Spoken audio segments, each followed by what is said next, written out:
Most people in their 40s are wrecking their retirement and they won't realize it until it's too late. I'm Paddy Kelly, financial consultant, and here are 5 investing mistakes that are destroying your wealth after 40. Mistake 1, it's too late to start. You might think it's too late to start investing in your 40s. And if you follow traditional financial advice, you're right. But here's what the bank doesn't tell you. The maths of starting late is tough, but the maths of waiting just one more year is catastrophic. Starting now still matters. But the key is to move from hesitation to action as quickly as you possibly can. Let's say from now you invest $10,000 for 20 years at a 10% return. That'll give you $500,000. Sure, if you had started earlier and did it for 30 years, it would give you $1.8 million. That's a big difference. But you know what? $500,000 is still a lot more than zero. Don't compare yourself to where you could have been. Compare yourself to where you'll be if you don't take action today. That's what will determine if from today you build wealth or leave money on the table. And if you're ambitious and want to catch up, then I have an answer for that too. You don't need to be an expert. In fact, growing money boils down to just this simple equation.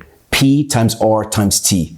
Principal times rate of return times time. Principal is how much you invest. Rate is the return you get on that investment, and time is how long you hold that investment for. We can immediately dismiss chasing higher returns because a short-term gamble never pays off. In fact, the likelihood is it will only increase your probability of staying behind. This means that the most reliable way to catch up is to focus on the other 2 levers, principal and time. So if instead of investing $10,000 for 20 years, you invest $15,000, you increase that principal, then it jumps from $500,000 to $1 million. It doubles. And if you go further and increase the time frame between now and retirement, and you retire 5 years later, then now it jumps to $1.5 million. By pulling on these 2 levers as much as you possibly can, you build more wealth and catch up faster. But the truth is that even if you start today or you've already started, then you're likely to fall into the next mistake. It's a technical trap that quietly reduces your retirement nest egg without you even noticing. Mistake 2, protect your wealth early. As you move into your 40s and 50s, you naturally shift towards safety. Losing money in the stock market now feels much worse and much more uncomfortable than it did in your 20s or your 30s. So you follow the standard advice and you start moving your money into safer products like cash and bonds. But the problem is that solution solves the wrong problem. In trying to eliminate short-term volatility, you unintentionally expose yourself to much bigger long-term risk. The thing is, you know that the real danger to a long-term investor isn't always a market crash, right? It's inflation, eroding your purchasing power to retirement. But what you might not know is this: the quoted inflation rate, CPI, often doesn't represent inflation for you. Everyone in an economy experiences different interest rates. If you don't smoke or drink and you're lactose intolerant, then your inflation rate will be different to that of everyone else in the country. By how much is the real question, and it turns out it can be quite a bit. Your personal inflation rate, which is significantly more accurate, can be up to 3 to 6 percentage points higher, depending on your spending habits. That's why if you aim to have a portfolio return that matches or just beats that CPI, then you're unknowingly taking a big risk. Let's say your new conservative portfolio grows by only 4% per year, and your personal inflation rate is 7% and the CPI is, let's say, 3%. Then in reality, your portfolio is losing 3% per year. And that 3% erosion every single year will mean that your portfolio will be worth 50% of what it is now in just 24 years. And if you're over 40, that time horizon is very real. Said differently, that's like $100,000 of your hard-earned money only being able to buy you $50,000 worth of stuff in retirement. And the crux of all of this is that the financial news and even maybe your financial advisor will tell you that everything's going according to plan. But once you start drawing down, that's when you'll see that this is no longer the case. Which brings us to an uncomfortable truth about safe investing in your 40s and 50s. Yes, in the short term, stocks are more volatile than bonds or cash. Markets go up and down and bonds bring that sort of stability that's needed.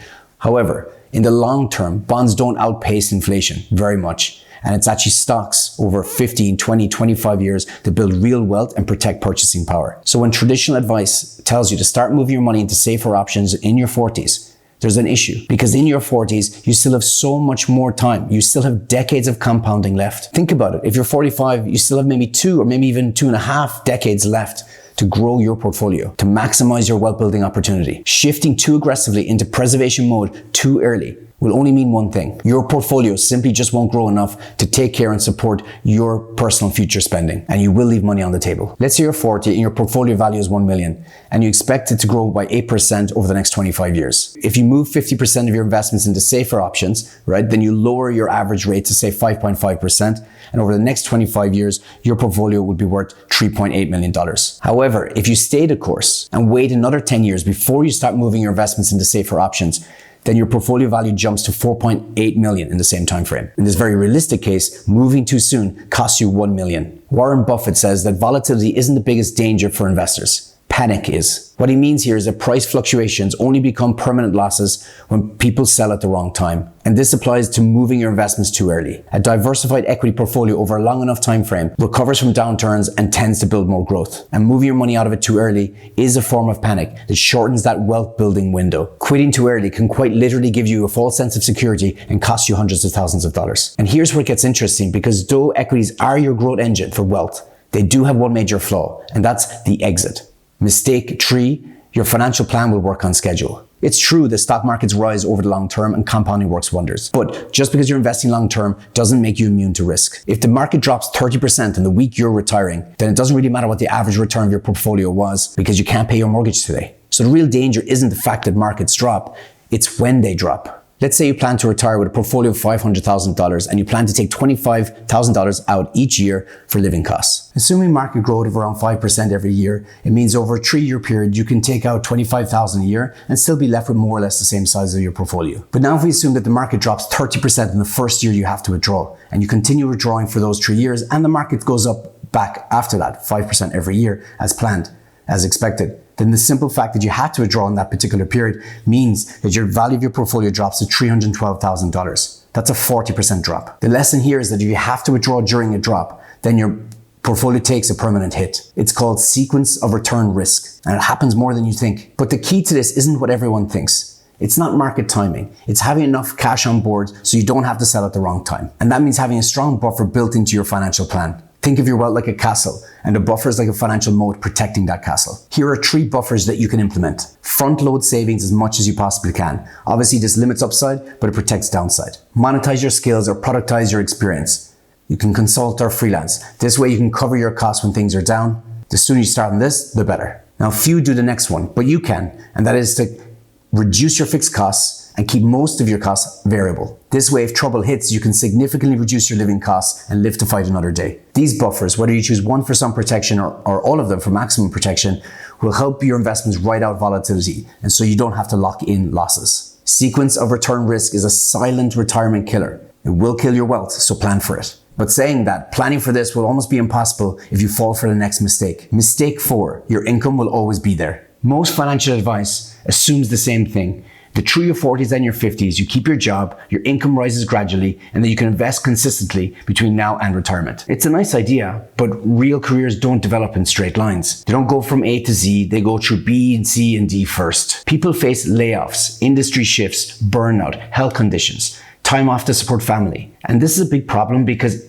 income is the well that supports your investments. And if that well dries up or becomes unpredictable, then your ability to invest consistently will become unpredictable. And a lack of inconsistent investing will destroy your wealth. In fact, if you're 45 years old making $100,000 a year, then a mid-career layoff could cost you $675,000. Let me break that down. So you're 45, you make $100,000 a year, and you invest 15% per year. And we make 2 safe assumptions. Your income grows by 5% annually to retirement, and that your investments grow at about an average of 10%. The perfect path here is where everything goes according to plan, nothing gets in your way, and you just compound over that period of time, and you end up with about 1.3 million. But let's say something does get in your way.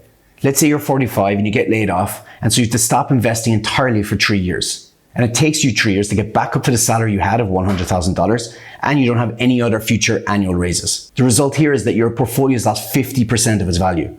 You lose $675,000. It's the 3-year gap combined with the stagnant wages that destroys what you've worked so hard to build. And look, you might think you'll be the one to get away with it. You know, it won't be me.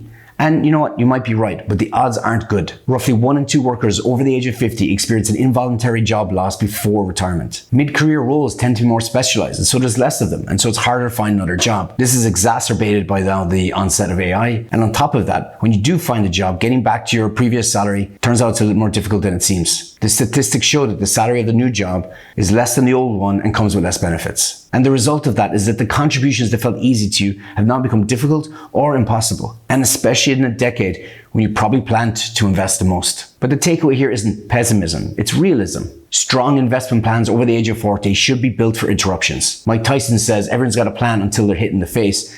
So accept and assume you'll be hit in the face. Life throws a punch. And there are two practical ways to prepare for that. First is build an emergency fund large enough to subsidize your lack of income in your 50s if necessary. Calculate your minimal viable income plus your contributions and be prepared to live off that if times get hard. This helps you stay consistent. And if you stay consistent, then you can protect yourself against a lot of the issues that come with a layoff at that stage in life. Second is front load investing in your 40s as much as you possibly can. Don't assume you'll invest more later. Then these larger sums are compounding for much longer periods, and so they counteract the effect of any layoff later in your career. A plan that works only if everything goes according to plan isn't very useful. The resilient plan is the one that will work when things go wrong. Which brings us to the final but maybe most important mistake that people make, and that is to not have a plan. Mistake 5. I don't need a financial plan, I can wing it. I've been in finance a long time and I can tell you that so many people approach their retirement and they're just building wealth in general with a vague idea, with this idea that things will just work out in the end. They save when they can and they invest occasionally,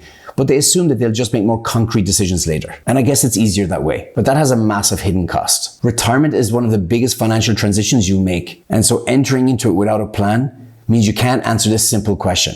What am I doing today to take care of the life I want tomorrow? And the answer to that question matters. Planning for retirement isn't just about the numbers. It's about answering these other questions of when am I going to retire? What kind of lifestyle am I going to have when I retire? Without a structured plan, the answers to these questions remain vague assumptions, not deliberate choices. And when those assumptions are wrong, which they almost definitely will be because it's very hard to predict life, then the consequences will be felt much later when you don't have the resources or the time to fix it. The thing is, the goal of a financial plan isn't perfection.